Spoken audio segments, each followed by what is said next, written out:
6 വർഷങ്ങളായി ലൂസിഫറിന്റെ രണ്ടാം ഭാഗത്തിന് വേണ്ടി പ്രേക്ഷകർ കാത്തിരിക്കുന്നു. ഇപ്പോൾ അതിന്റെ ടീസർ പുറത്തു വന്നിരിക്കുകയാണ്. ആ ടീസർ നമുക്കൊന്ന് ഡീറ്റെയിൽ ആയിട്ട് തന്നെ ഒന്ന് ഡീകോഡ് ചെയ്ത് വെച്ചേക്കാം. കാരണം ആ ടീസർ കാണുന്ന എല്ലാ പ്രേക്ഷകരും കണ്ടു കാണുകയും കാണാത്തവർ ദയവേത് പോയി കാണുക. കാരണം ഈ ടീസറിൽ പ്രധാനമായും ശരിക്കും ടീസ് ചെയ്യാന്ന് പറയില്ലേ, പ്രേക്ഷകരെ ടീസ് ചെയ്യുക എന്നുള്ളതിന് കൃത്യമായ ഉദാഹരണമായിട്ടാണ് എംപുരാന്റെ ടീസർ പുറത്തു വന്നതിന് ശേഷം ടീസർ കണ്ടിട്ട് ഉള്ള പ്രേക്ഷകർക്ക് മനസ്സിലായത്. 2 മിനിറ്റ് 23 സെക്കൻഡ് നീണ്ടു നിൽക്കുന്ന ടീസറിൽ പ്രധാനമായും ലൂസിഫറിലെ മാസ് ഡയലോഗുകൾ, ലൂസിഫറിൽ എക്കാലവും ഈ ഐക്കോണിക് ഡയലോഗ്സ് എന്ന് പറയാൻ പറ്റുന്ന ഒരു സിനിമ ഉണ്ടെങ്കിൽ അത് ലൂസിഫറിലാണ്. ആ ഡയലോഗുകൾ വീണ്ടും നമ്മൾ കേൾക്കുമ്പോൾ ഉണ്ടാവുന്ന ഒരു ഇമ്പാക്റ്റ്, അതിൽ ദീപക് ദേവിൻ്റെ BGM കൂടി വന്ന് സുജിത് വാസുദേവിൻ്റെ വിഷ്വൽസ് കൂടി ഉണ്ടാകുമ്പോഴുള്ള ഹൈ, ആ ടീസർ കണ്ട എല്ലാവർക്കും ഉണ്ടായ ഒരു ഹൈയിൽ തന്നെയാണ് ഞാൻ നിൽക്കുന്നത്. അപ്പോൾ ആ ഒരു ടീസർ പ്രത്യേകിച്ച് അതിനെപ്പറ്റി നമുക്കൊന്ന് കൃത്യമായി ഒന്ന് ഡീകോഡ് ചെയ്ത് തന്നെ സംസാരിക്കാം.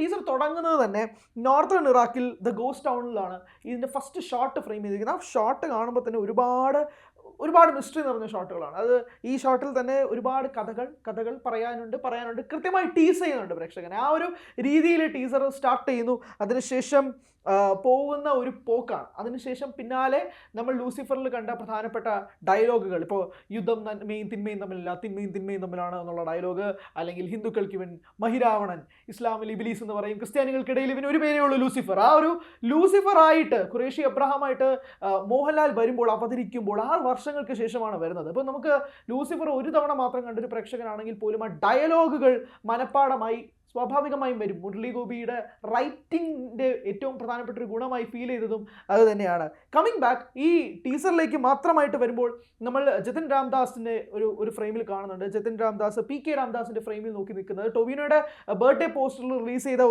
ഒരു ഫ്രെയിമാണ് നമ്മൾ മറ്റൊന്ന് രീതിയിൽ കാണുന്നത്. മറ്റൊന്ന് എനിക്ക് തോന്നുന്നു മഞ്ജു വാര്യരാണെന്ന് തോന്നുന്നു. സ്റ്റേജിൽ നിൽക്കുന്ന ഒരു വിഷ്വൽ, ഒരു ബാക്ക് ഷോട്ടാണ് കാണിക്കുന്നത്. മഞ്ജു വാര്യരാണെന്ന് പ്രതീക്ഷിക്കുന്നു. മാത്രമല്ല ഇതിലൊരു പ്രധാനപ്പെട്ട ഒരു ക്വാളിറ്റി ആയിട്ട് എനിക്ക് തോന്നിയത്, ഇതിൽ കാസ്റ്റുകൾ റിവീൽ ചെയ്തിട്ടില്ല എന്നുള്ളതാണ്.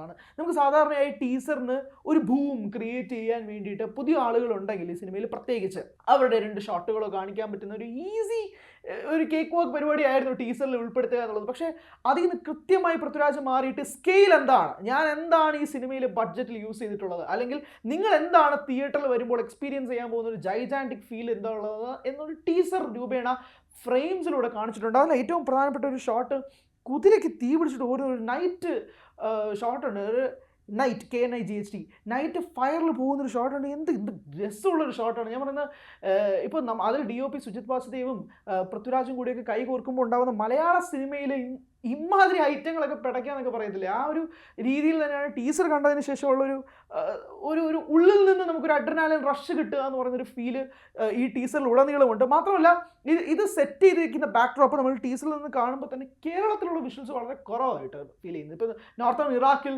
ആദ്യത്തെ ഷോട്ടിൽ തന്നെ കാണിക്കുന്ന പോലെ നോർത്തേൺ ഇറാഖിൽ പ്ലേസ് ചെയ്തിരിക്കുന്നതാണോ മൊത്തം എന്നറിയില്ല. UK ഷൂട്ട് ചെയ്തിട്ടുണ്ട്, US, അങ്ങനെ പല ഇടങ്ങളിലായി ഷൂട്ട് ചെയ്ത സിനിമയും കൂടിയാണ് എംപുരാൻ. അപ്പോൾ ഇത് മൊത്തത്തിലൊരു വല്ലാത്തൊരു വിഷ്വലി എൻഹാൻസ് ചെയ്യപ്പെട്ട മോളിവുഡിൽ നിന്ന് ഇങ്ങനൊരു ചിത്രം വരിക എന്ന് പറയുമ്പോൾ കൃത്യം 2 മാസം കഴിഞ്ഞ് ചിത്രത്തിൻ്റെ റിലീസും കൂടിയാണ്. അപ്പോൾ ആ ഒരു കൃത്യമായ മീറ്റർ പിടിച്ചുകൊണ്ട് 2 മാസത്തിന് മുമ്പ് ഒരു ടീസർ പുറത്തുവിടുന്നു. ഇനിയുള്ള അപ്ഡേറ്റുകൾ എങ്ങനെയാണെന്ന് അറിയില്ല, കാരണം ഡയറക്ടർ പൃഥ്വിരാജ് സുകുമാരൻ എങ്ങനെയാണ് കാര്യങ്ങൾ മാറുന്നതെന്നും അറിയില്ല. അപ്പോൾ പല ഷോട്ടുകളിൽ നിന്ന് നമുക്ക്, ഞാൻ പറഞ്ഞതുപോലെ, ഇതിലുള്ള ഡയലോഗ് പ്ലേസിംഗ് തന്നെയാണ് നമുക്ക് മനസ്സിലാക്കുന്നത്. ഇപ്പോൾ ഇന്നത്തെ കാലഘട്ടത്തിൽ എനിക്ക് തോന്നുന്നു, അതായത് ഈ ടീസറിൽ മെൻഷൻ ചെയ്യപ്പെടുന്ന ടൈം സോണിൽ വരുന്നത് ഒരു ഓഫീസറുടെ ഡയലോഗുകൾ മാത്രമാണ്. ബാക്കി എല്ലാം പോകുന്നത് ലൂസിഫറിലെ തന്നെ ഡയലോഗുകളാണ്.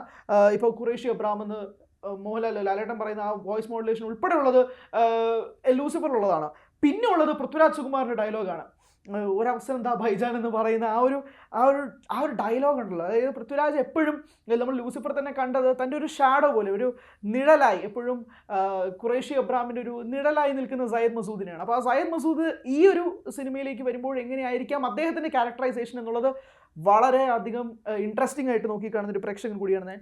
മാത്രമല്ല ലൂസിഫർ നമുക്ക് ഏറ്റവും കൂടുതൽ മനസ്സിൽ ഓർത്തിരിക്കുന്ന ഒരു പ്രധാനപ്പെട്ട കാര്യം അതിൻ്റെ ഇമോഷണൽ കണക്ഷൻസ് ആണ്. ഇപ്പോൾ PK രാംദാസിൻ്റെ മക്കളായിക്കോട്ടെ, അല്ലെങ്കിൽ അതിൽ അദ്ദേഹത്തിൻ്റെ മരുമകന് ഉണ്ടാകുന്ന ഒരു ബോബിക്ക് ഉണ്ടാകുന്ന പ്രശ്നങ്ങൾ, അങ്ങനെ നമുക്ക് ഇമോഷണലി കണക്ട് ചെയ്യാൻ പറ്റുന്ന എല്ലാ ക്യാരക്ടേഴ്സും, അവർക്ക് എല്ലാവർക്കും ഒരു കൃത്യമായ ക്യാരക്ടർ ഡെപ്തൊക്കെ മുരളി ഗോപി ലൂസിഫറിലൂടെ തന്നിട്ടുണ്ട്. അപ്പോൾ ഇതിനകത്ത് വരുമ്പോഴേക്കും എങ്ങനെയായിരിക്കാം ആ ഇമോഷണൽ കണക്ട് പ്രേക്ഷകർക്ക് കിട്ടുക എന്നുള്ളത് വളരെ പ്രധാനപ്പെട്ടതാണ്. പക്ഷേ ഈ ഡയലോഗ്സ് എല്ലാം ഞാൻ നേരത്തെ സൂചിപ്പിച്ചതുപോലെ തന്നെ ലൂസിഫറിലേതായതുകൊണ്ട് തന്നെ എംപുരാനിൽ ഒരു പുതിയ ഡയലോഗുകൾ, അല്ലെങ്കിൽ ഇമോഷണലി കണക്ട് ആവുന്ന ഡയലോഗ്സ് എന്തൊക്കെയായിരിക്കാം, ഇതുപോലെ ടേക്ക് ഹോം പോലത്തെ ഡയലോഗുകൾ എന്തൊക്കെയായിരിക്കാൻ തുടങ്ങി നിരവധി കാര്യങ്ങളൊക്കെ ഉണ്ട്. ഇന്ദ്രജിത്തിനെ ഫ്രെയിമിൽ കാണാം. ഇന്ദ്രജിത്തിൻ്റെ ആ പഴയ dialogue, the classic everlasting ഡയലോഗുകൾ ഈ സിനിമയിലുമുണ്ട്. അതിനുശേഷം ലാലേട്ടൻ്റെ ഇൻട്രോ ആണ്. ലാലേട്ടൻ്റെ ഇൻട്രോ ആ നമ്മൾ ആ മോതിരത്തിൽ നിന്നും മോഹൻലാൽ എന്ന് എഴുതി കാണിച്ച ആ എല്ലിലൊരു റെഡ് കളറൊക്കെ കൊണ്ടുവന്ന് നമുക്ക് കൃത്യം നമുക്ക് ആ ഒരു ദ ഡെബിൾ സോൺ എന്ന് പറയുന്നത്. ആൻഡ് ഏറ്റവും പ്രധാനപ്പെട്ട ഷോട്ട്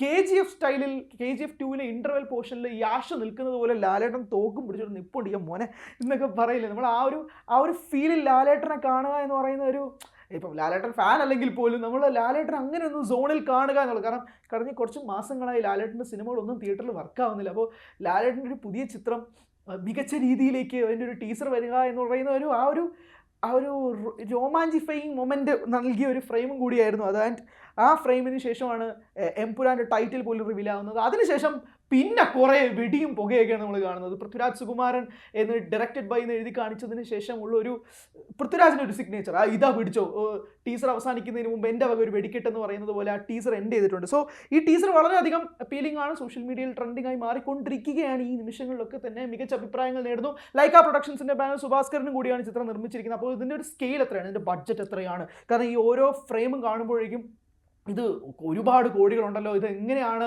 നമുക്ക് താങ്ങാൻ പറ്റുന്നത് എന്നൊക്കെ ഒരു ചോദ്യങ്ങൾക്കുണ്ടെങ്കിൽ അതിന് മറുപടി പൃഥ്വിരാജ് സുകുമാരൻ, മുരളി ഗോപി, മോഹൻലാൽ എന്ന് 3 വാക്കുകളിൽ മാത്രം ഒതുക്കുകയാണ്. സോ ടീസർ കണ്ടവരാണ് നിങ്ങളെങ്കിൽ നിങ്ങളുടെ അഭിപ്രായങ്ങൾ പറയുക. കാണാത്തവരുണ്ടെങ്കിൽ ദയവ് ചെയ്ത് പോയി എത്രയും പെട്ടെന്ന് ടീസർ കാണാൻ ശ്രമിക്കുക. Thank you so much.